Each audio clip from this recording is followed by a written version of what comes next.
Welcome to the Deep Dive, where we aim to cut through the impenetrable fog of complex information, bring you the essential insights you need to be truly well-informed. Today, we're embarking on a crucial journey into the bedrock of European data protection. We're talking about the fundamental principles found within what we're calling Chapter 8 of the material you've shared. Think of this as, well, a guided tour with a pair of instructors, helping you navigate the most important concepts. That's right. And while we're not diving into, the entire legal text of Chapter 8, we don't have that the powerful excerpts you've provided really reveal its absolutely crucial themes. We'll be uncovering the foundational values enshrined in Article 8 of the European Convention on Human Rights, exploring the paramount importance of transparency in data processing, and then we'll try disentangling the often perplexing intricacies of joint controllership. Our mission here is, well, to break down these concepts, helping you understand not just what they are, but why they profoundly matter to you, the individual, and frankly, to every organization handling your data. Consider this your express lane to understanding the very DNA of data privacy. We'll pull out those surprising facts, maybe challenge some common assumptions, and distill key takeaways from your sources, particularly that authoritative IAPP European Data Protection text. The goal is for you to walk away not just informed, but feeling truly empowered by this knowledge without being overwhelmed by, all the legalese. So, ready, let's unpack this. IR. The foundational values of data protection. Diving into Article 8's core. Okay, so we hear a lot about modern data protection laws, GDPR, for instance, but where do these core ideas, these fundamental rights, where do they even originate? Our sources point us to a truly significant starting point, one that might surprise you a bit. The European Convention on Human Rights, or ECHR, and specifically it's Article 8. This isn't some obscure piece of modern legislation. It's a foundational human rights document drafted well over half a century ago. It is. And what's truly remarkable, almost, shocking when you think about it, is how deeply rooted data protection is in these fundamental human rights forged in the wake of the Second World War, no less. The ECHR was signed in Rome back in 1950 by the Council of Europe, which is, a separate intergovernmental organization from the European Union focused specifically on human rights, and it came into force in September 1953. So yeah, we're talking about principles that have been active for over 70 years, predating the internet, personal computers, certainly big data. Yeah. Every Council of Europe member state is party to it, and new members are expected to ratify it pretty early on. It's an incredibly powerful international treaty because its scope is so broad, designed to protect human rights and fundamental freedoms for everyone within those member states' jurisdiction. It essentially provides a common legal framework across a vast swath of Europe, setting a universal baseline for individual liberties. So it really emphasizes that this isn't just about data in a vacuum. It's about a much broader inherent human right, privacy, dignity. And our sources clarify that while these rights are foundational, they aren't absolute right. When individuals exercise their rights and freedoms, they are, and I'm quoting here, subject only to such limitations as are determined by law solely for the purpose of securing due recognition and respect for the rights and freedoms of others and of meeting the just requirements of morality, public order, and the general welfare in a democratic society. Now, it's quite a mouthful, but what it's essentially saying is, well, any limitation on your privacy rights has to be strictly defined by law.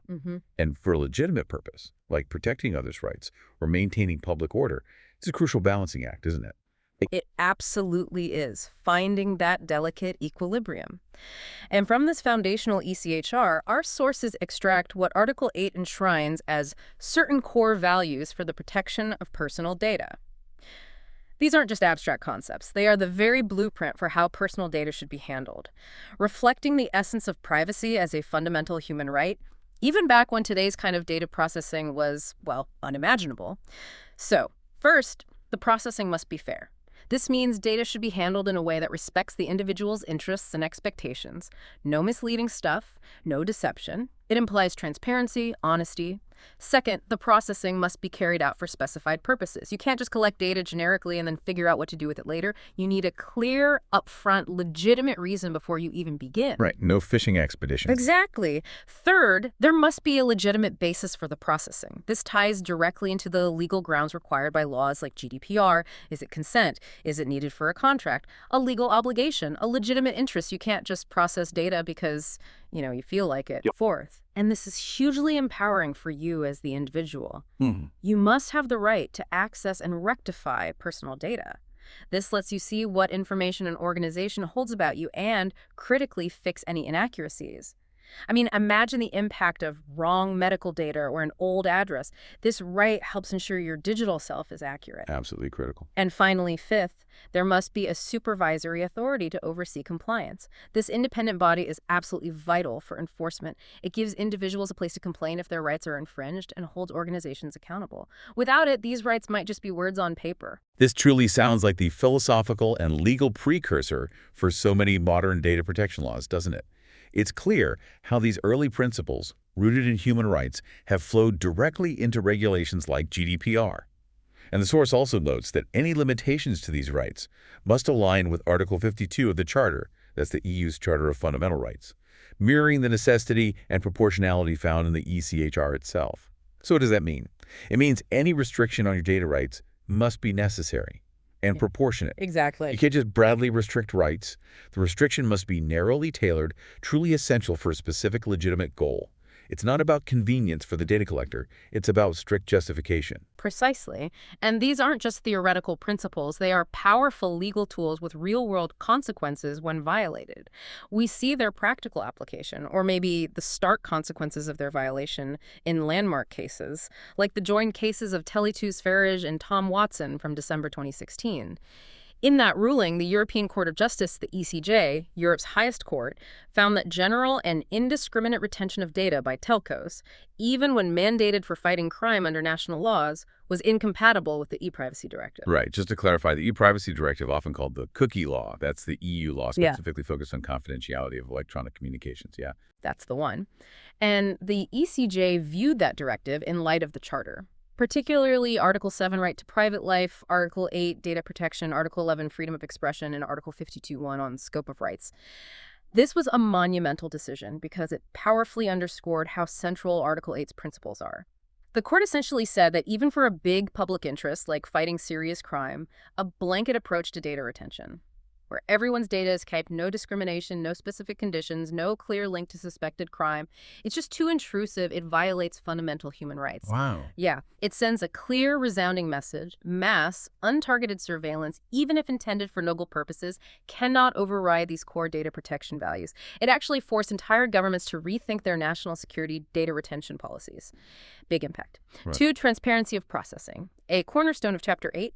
Okay, so if Article 8 is the deep root, the anchor for our rights, then transparency is, well, it's the vital sunlight, isn't it? Because what good are rights if you're kept in the dark about how they're being applied to you?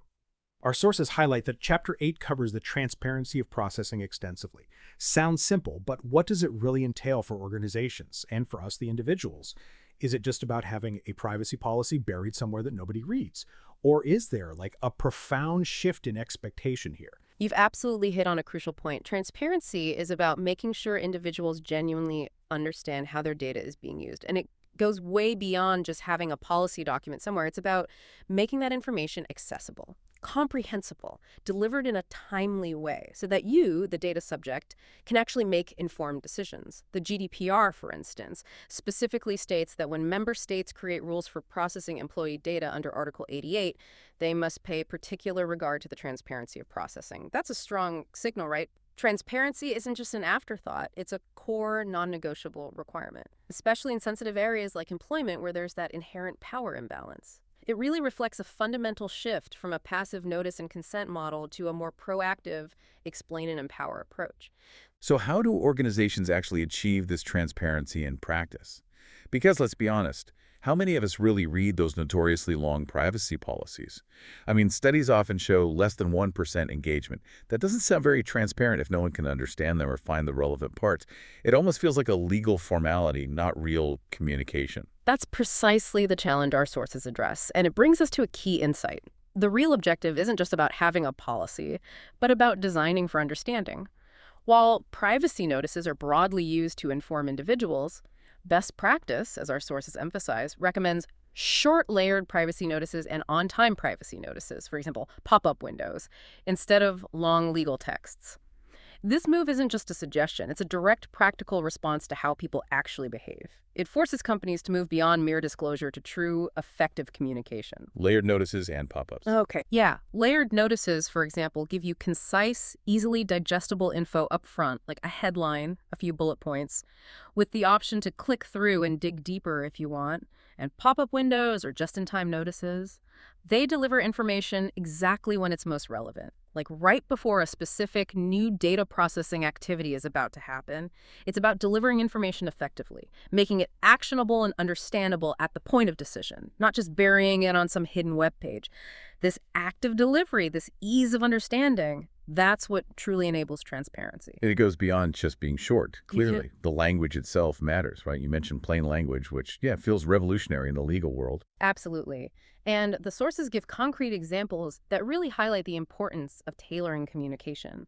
Consider children's personal data. Communication and information must be drafted in simple and plain language to allow children to understand it. This isn't just a nice to have, it underpins the enhanced protection for kids under GDPR. It recognizes they can't grasp complex legal jargon or risks easily. It puts a significantly higher burden on organizations to be truly intelligible, not just legally compliant on paper. Makes sense. Then, think about a medical context. A practitioner must inform patients using plain language, i.e., no scientific or medical terms that may not be understood by individuals who are not medical practitioners must be included unless they are explained. And crucially, this information has to be provided before the examination. This isn't just courtesy, it's essential for truly informed consent in a medical setting. If you're about to undergo a procedure, you need to understand how your data will be used for the procedure, for research, for billing, without needing a medical degree to decipher the explanation. It's about making sure your choices are genuinely informed. This directly connects to the idea of freely given consent, doesn't it? If you don't understand what you're consenting to, if the info is impenetrable or hidden, then you can't truly give free, genuine consent. It becomes almost coerced, or at best, just an uninformed rubber stamp. Indeed.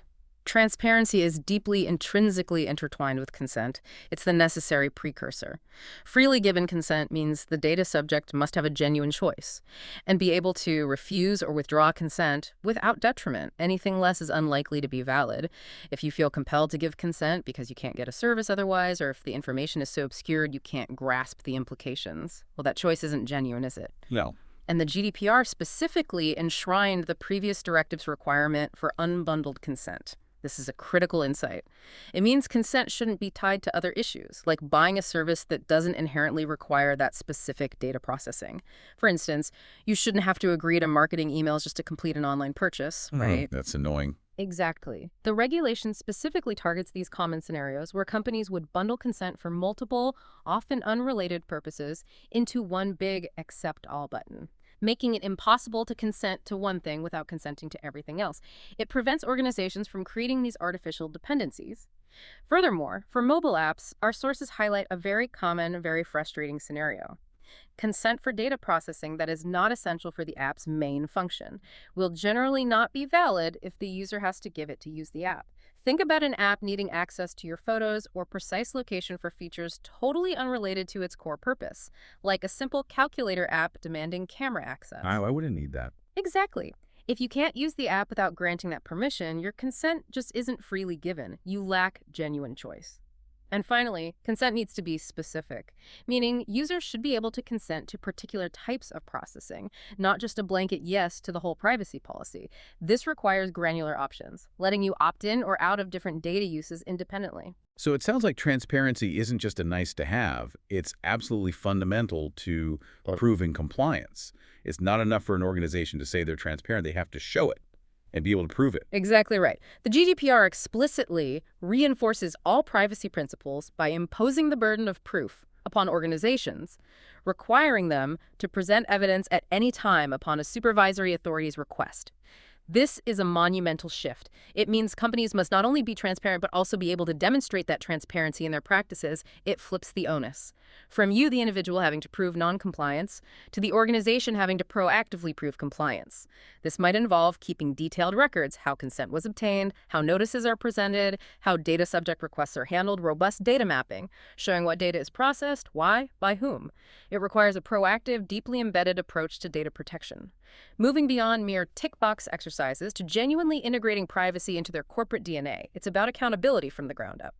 3. Navigating complex data relationships. Joint Controllers, Section 8.14.4. Okay, now let's zoom in on a very specific and, yeah, often complex part of Chapter 8 highlighted in the sources.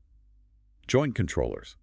We often talk about a data controller being the one who decides why and how data is processed, the decision maker. But what happens when multiple entities are involved in those critical decisions? The lines can get incredibly blurry very quickly, especially in our interconnected digital world. This is exactly where the concept of joint controllers comes in, as detailed in Section 8.1.4.4 of your sources. It applies in situations where 2 or more controllers jointly determine the purposes and means of processing. So, this means they collaboratively decide both the why, the goal, the anticipated outcome of a specific processing activity, and the how, the methods, the technical, organizational means used for that processing. It's not just about sharing data, it's about sharing the decision-making power over the core elements of the processing. This can create a kind of silent partnership problem that's often completely opaque to the end user. Silent partnership. That's a good way to put it. Yeah. To really illustrate this, let's use that market research example from the sources. Imagine a company commissions a survey from a market research agency. The commissioning company might be quite specific, saying exactly what info it needs, the questions it wants asked, the demographics to target. The agency then finds participants, conducts interviews, analyzes the data, gives a report back, maybe aggregated results. Now here's the key insight. Even if the commissioning company never touches the individual level personal data, even if they only see the aggregated report, they are still considered a controller, specifically a joint control. Even without seeing the raw data. Even without seeing the raw data. Why? Because they decided the processing should happen, they determined its purpose, what info was needed, they significantly influenced the means, the questions, the demographics, the scope. They are jointly determining the why and the how with the agency. You don't need actual contact with personal data to be a controller of that data. It's about the decision making. That makes the definition much clearer. Okay. So if multiple parties are jointly deciding these crucial why and how questions, what does the GDPR require of them? Does it mean each one has to independently fulfill every single obligation? Or do they sort of divide and conquer? This joint controllership isn't just a legal nicety, is it? It sounds like a monumental operational and compliance challenge for businesses. You've precisely identified the challenge. It is. The GDPR demands that these joint controllers transparently determine their respective responsibilities for complying with the GDPR. This isn't just a handshake agreement. It usually means outlining, often in a formal agreement, who is responsible for what aspects of the data protection obligations, who handles access requests, who ensures security for certain parts, who provides which privacy notices. This is particularly important regarding the obligation to provide information to data subjects under Articles 13 and 14 of the GDPR. And here's the critical part for the individual. The essence of this arrangement must be made available to data subjects. The essence. What does that mean in practice? Well, it's not entirely clear if this information must be actively pushed to individuals or just made available if they ask. But the crucial point, as our sources highlight, is that it is obvious to a data subject which controller will field their data protection inquiries. So it ensures you, the individual, know exactly who to contact with questions or requests about your data. It prevents that frustrating situation where you're bounced between organizations, nobody taking responsibility. The blame game. Exactly. Imagine coordinating privacy compliance across, say, half a dozen companies, all jointly deciding how to use your data.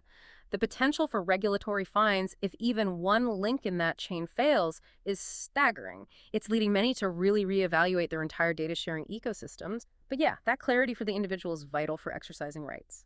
This sounds like an absolute minefield in the real world, especially with complex digital services where data flows across multiple platforms, multiple entities, often without individuals even realizing it. Are there specific examples where this joint controllership becomes particularly relevant and challenging, maybe something we encounter every day without knowing? Absolutely. The sources provide excellent, highly relevant practical scenarios, particularly in the realm of online advertising and social media. The European Data Protection Board, the EDPB, that's the EU's top data protection authority, made up of national DPA's adopted guidelines 8/2020 back in April 2021. These guidelines specifically address the targeting of social media users, outlining several scenarios where joint controllership pops up.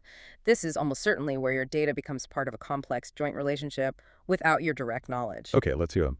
Right. Let's break down these social media examples because they are incredibly common. First, scenario 1, targeting based on user-provided data. This happens when you, the user, are targeted based on info you directly give the social media platform, SMP, like your stated interests, your age, other demographics you share in your profile. In this case, both the targeter, the advertiser, and the SMP are typically considered joint controllers. Both are involved in deciding the purpose, who to target, and the means, how it's technically done on the platform. Our sources highlight that both the targeter and the SMP need their own distinct legal basis for processing this data.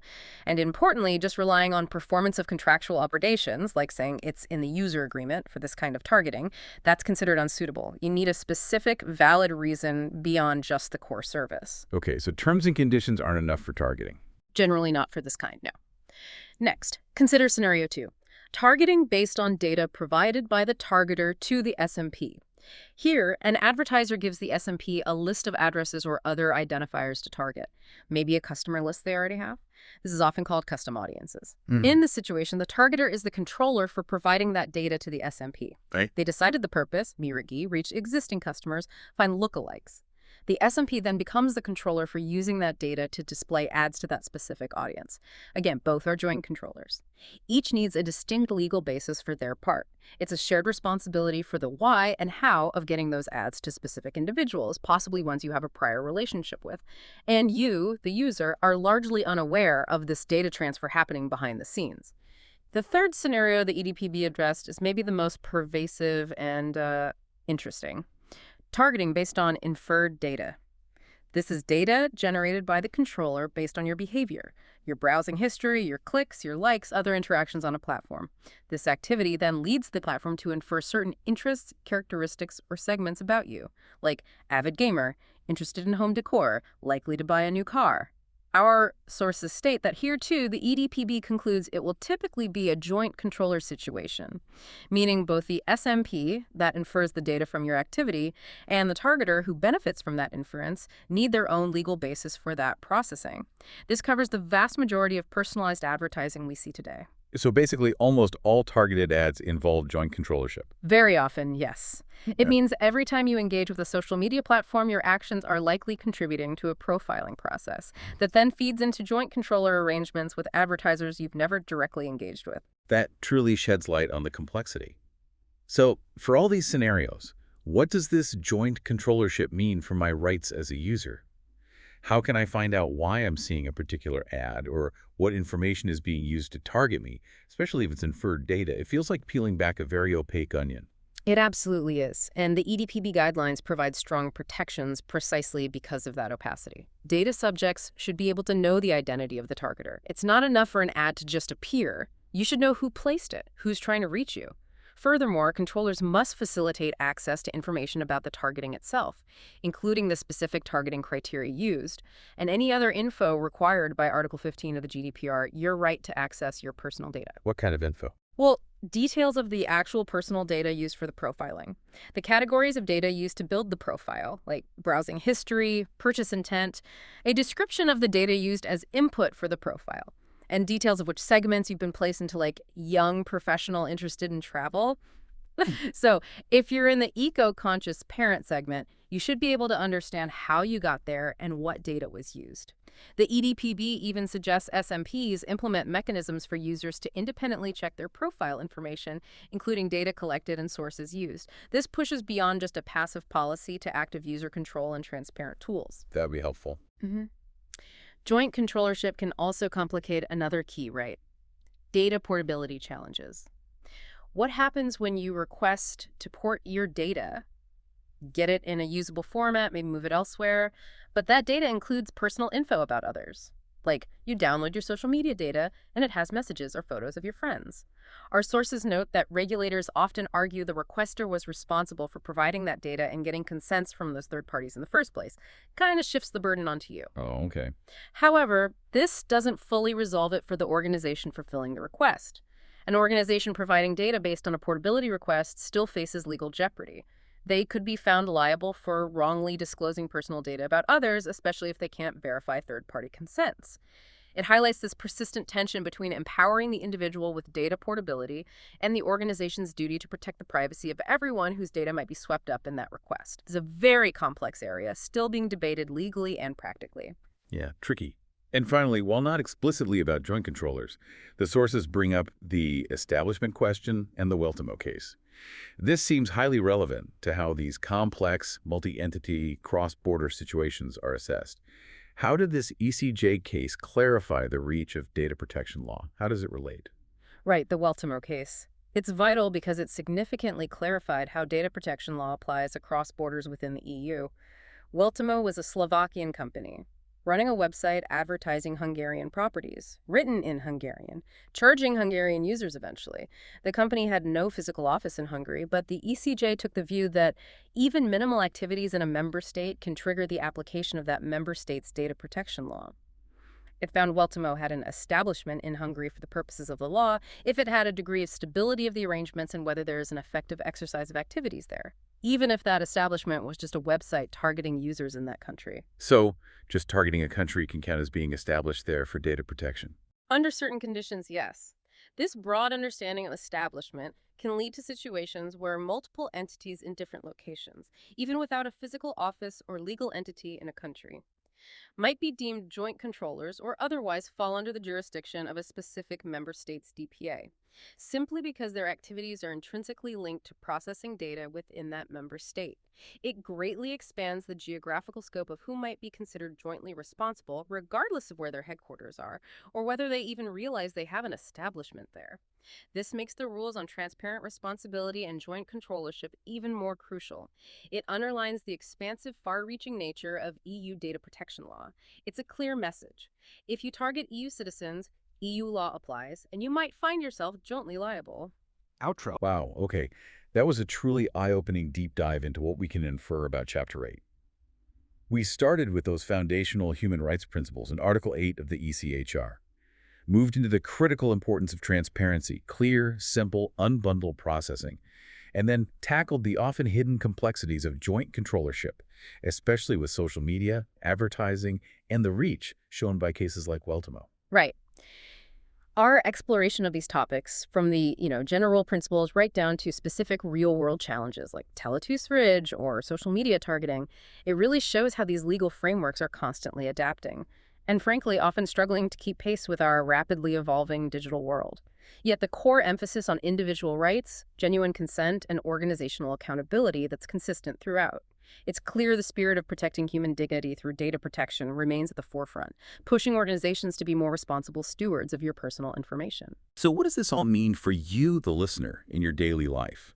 Well, next time you interact with an app, a website, maybe even a medical professional, you now have a far deeper understanding of the rights and responsibilities surrounding your data.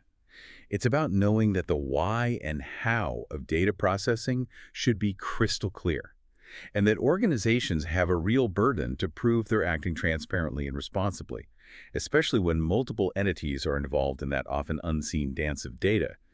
You now have the lens to see those silent partnerships. Exactly. And here's a thought to maybe mull over as you go about your day. In our increasingly interconnected digital lives, how might your personal data be part of a joint controllership arrangement you're not even aware of? Think about the apps on your phone, the websites you visit, the smart devices in your home, and what questions might you start asking? Or what settings might you begin to explore to gain greater transparency about those unseen relationships that dictate how your data flows?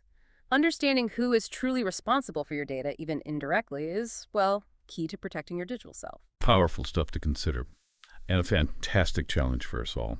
Thanks for diving deep with us today.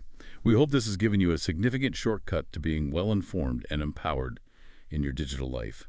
We'll be back soon with another deep dive into your most pressing questions. Until then, keep asking, keep learning.